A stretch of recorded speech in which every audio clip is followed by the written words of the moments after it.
Hello, everyone. This week on Work in Progress, we have the opportunity to connect with a super leader from Asana, where they are building a better way to work fueled by transparency, inclusion, and technology that is a force for positive change. 98% of employees consider Asana a great place to work. And in 2020, the power of Asana's culture has been on full display. They ranked number 2 overall amongst our best small and medium workplaces. And among small and medium workplaces, they're number 1 best workplace in technology. They're the number 1 best workplace for millennials and the number 1 best workplace in the Bay Area. They're also number 8 for women and number 55 in our most recent best workplaces for parents list. So we are excited to be joined by Catherine Avendaño, Head of Employee Communications and Experience. She has a terrific story to tell about how Asana has managed virtual work and helped employees connect during the COVID-19 pandemic. Thank you for joining us today, Catherine. Well, thank you so much for having me. I'm so happy to be here. Of course. Ed, I'm going to turn it over to you to kick us off. Thanks, Catherine, and thanks, Julian. Catherine, tell us briefly about what you do and how long you've been at Asana. Yeah, so I lead employee communications and experience. I've been here for about 2 years, and my team is responsible for onboarding, internal events, all of our internal communications, and making sure that we inspire and connect folks as they go through their Asana journey. Super. So let's talk a little bit about working during the COVID-19 pandemic. And I gather that you experienced something very difficult personally early in the pandemic. Can you share that story and talk about how Asana supported you? Sure. So right at the beginning of the pandemic, I lost my partner, and he passed away, from terminal illness, not due to COVID, but it was right at the beginning. And so as I was going through this grief process, I was home.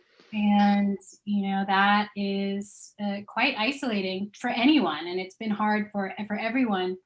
But in particular for me, dealing with this loss, not being able to see my family and friends, not being able to see my coworkers and have that connection, that social interaction every day, like even if it wasn't me talking about my loss, but just to be around other folks, was really challenging. And there are many times that over the course of this pandemic where I've thought, gosh, this is so hard, and I can't believe that I'm going through this, but I'm so grateful that I'm going through it while working at Asana, because my team, the organization has been so supportive of the company, of the employees at large, but particularly for someone like me that's gone through, something like very significant. And I think it's just a marker of how we operate and our values. Like, I remember a moment where I was in our leadership meeting. I'm on the people team, and I was in our leadership meeting, and they started by asking how everyone was doing. And so they said, Catherine, okay, you're up. And I said, okay, I'm doing pretty good. I got this done and I got that done. And, this is all I'm going to say about this, but I'm a little thoughtful today because it's a 6-month death anniversary of my partner. And I thought I would be fine. And I ended up just immediately breaking down into tears. I had to shut my camera off right away. And I got nothing but love and support from my colleagues, just chats and texts and Slack saying, hey, I am here with you. Anything you need, like, feel free to drop off the chat or the meeting, because we're trying to get a lot of stuff done, and we've got a huge mission, and our work is awesome, but nothing is more important than being there and showing up for our colleagues. So I'm very grateful that I get to be here in these challenging times. Thank you so much for sharing that story, and our hearts go out to you and hope you're working through that grieving process. And it's such a lovely story to hear Asana supporting you that way. And let me then ask a little bit more generally about what it's been like to work remotely. You mentioned earlier, as we were talking about 10 meeting Tuesdays. Talk a bit more about what that's like, and how do you manage the Zoom fatigue that many of us are experiencing? Oh my, 10 meeting Tuesdays, we've got no meeting Wednesdays. So I have 10 meeting Tuesdays because it kind of packs into one day. And it is really easy to just kind of click through your calendar and it's like, okay, here's my 11 o'clock, my 12 o'clock, my 12:30, my 1. You go and go and go, and you don't have this walking to another conference room. You don't have those built-in breaks. So I just get to the end of the day, I close my last meeting, and I have to lie down on my couch in silence for an hour, right? Because I'm just so exhausted from constantly being on camera. Like you're literally on all the time. And so, at Asana, we do a number of things to kind of help with that. Like, look, this is connecting virtually is what we've got right now. So, there's until the pandemic is over, we're going to have to just find ways to manage through it. And what we do is we don't take every meeting as a video meeting. Sometimes we say, you know what, this is my 9th meeting of 10 meeting Tuesday. Is it okay if we turn off our videos just, for this one and just talk?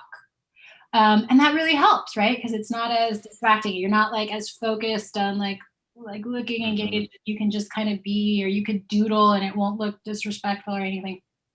So we do things like that. And we also, we have some like non-business meetings on Zoom, right? Like we'll do these things like working power hours where people will get on Zoom, right? So that you can feel like connected to folks, but you're not there to like have a meeting. You're there just to co-work as if you were sitting in the cafe and sitting next to each other. And we've got our resident DJs and folks will like, play a soundtrack or, play like the work background music, and folks can kind of be in community with each other without having to feel like they're, kind of on display and feel that like extra fatigue. I think that we're all kind of experiencing being on our version of 10 meeting Tuesdays.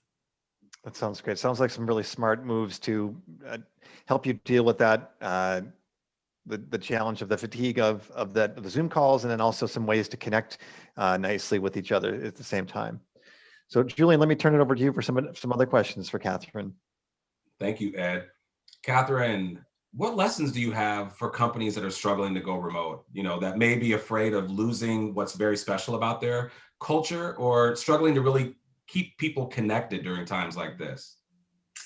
Yeah, a couple of things. Like Zoom is, I think we have to recognize that Zoom is not a normal way of operating, right? So as such, we have to adjust the way that we operate because Zoom is our main vehicle. And those are things like, we have to be really intentional. And I might show up to a conference room and facilitate a meeting in a particular way. And I've got to adjust that when I'm facilitating it on Zoom. I got to think about like, how am I being inclusive and how am I being thoughtful about the people that are participating in the meeting, and how can I engage them in a way in these little boxes that might be different than how I do in a conference room. And, I at Asana, we recognize that like not everyone feels comfortable on the video, right? So we make it okay. We say at the a lot of times at the beginning of the meeting, we say, hey, we'd love to see your faces. We'd love to see your video, but if you need to shut it off at any time, no problem, right? That's not like a mark against you. We're not going to assume that you're not paying attention. We're going to assume that you probably have like kids running around or your cat running around, or you need, like that there's something going on. So that's okay. I'm also going to like leverage things like the chat. Like if it's hard to jump into a Zoom, it's hard to jump in sometimes when you're in person, but particularly like with the internet and people don't know, like, can I jump in? So it can get really awkward and can really hard for folks to participate in this way. And so we really leverage the chat. We say, we'll take polls and say, okay, put a 1 in the chat for yes, put a 2 in the chat for no. Here's the question. And then everybody puts it in the chat so that folks can like kind of express that and not have to like speak on camera. Because again, it's especially for like introverts, like that's hard. That's really hard. I appreciate that you're thinking about people in that way and being inclusive of what's happening behind the screen, right? Both screens, whether it's the screen you're looking at or the screen right behind you, there's always something happening. And you all thinking about that is definitely the mark of a great workplace. So, Catherine, how does Asana encourage people to connect when people are working remotely? You've talked to us about how people, you give people some room and latitude to be able to disconnect sometimes too, as a way to connect. But do you have specific practices where you're really wanting people to connect while we're all sort of in this pandemic remote work situation? Definitely, definitely. So we actually have this long-standing tradition at Asana called random one-on-ones, and we did this pre-pandemic. And it's just this Asana project, and people can sign up, and there's a script that runs, and it will randomly pair you with another Asana somewhere in the world, and then it'll assign you a task to say, hey, set up a random one-on-one with Brandon in New York. Now, again, we did that pre-pandemic, but we have continued it and it's a not double down, but like really emphasize it. Like, hey, let's keep doing that because we don't have the cafe. We can't sit with folks at lunch. We want chances to connect. We want excuses to be able to set up time with folks to not just like get through an agenda, but just to connect with another human being. So we continue to do the random one-on-ones, and they're awesome because you get to meet folks from around the world. And a lot of times it would have been like this anyway. So it's a cool tradition that we keep, and that helps. The other thing that we do is that we have continued with our internal events, right? Just because we can't get together in person doesn't mean that we can't experience things together and that we can't, build relationships with each other in that way. And something in particular that has been really effective at Asana is that we've involved families at almost all of them, and there is one like for folks that are caregivers that's really helpful because it gives them something to do with their kids. But the other effect is that, Asana is seeing the families and the kids of their colleagues. It creates this connection for folks of like, oh my gosh, like I've seen this woman in our meetings and I know her as like the chief of staff. But at that event, I saw her two kids and I saw them dancing around and I saw their holiday decorations, and it just like humanizes people in a way and builds connections in a way that, like, of course, we'd love to meet them in person, but it's really sweet to see that whole side of folks, even in these virtual video boxes.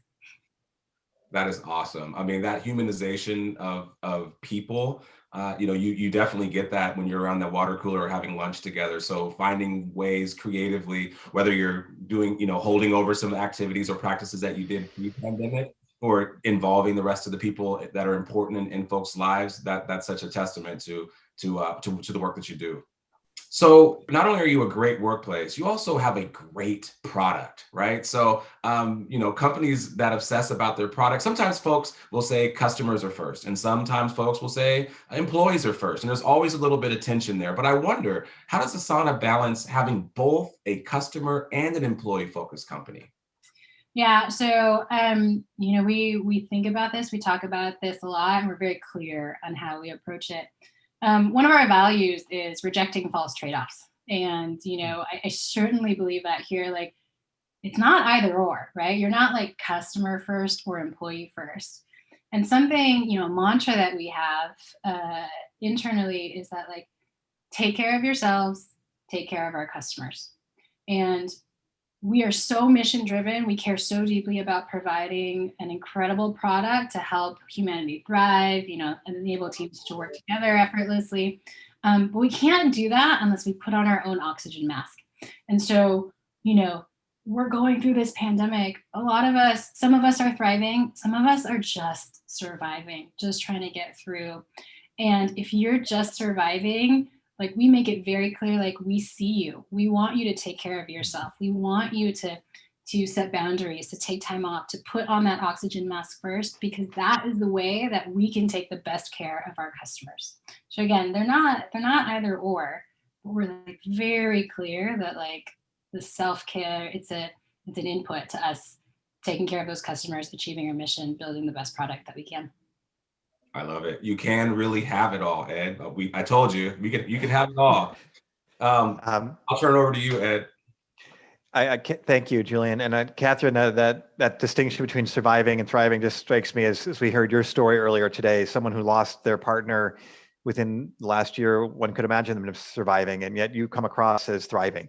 and sharing Asana's story in such a vibrant way. So thank you so much for speaking with us today. Thank you.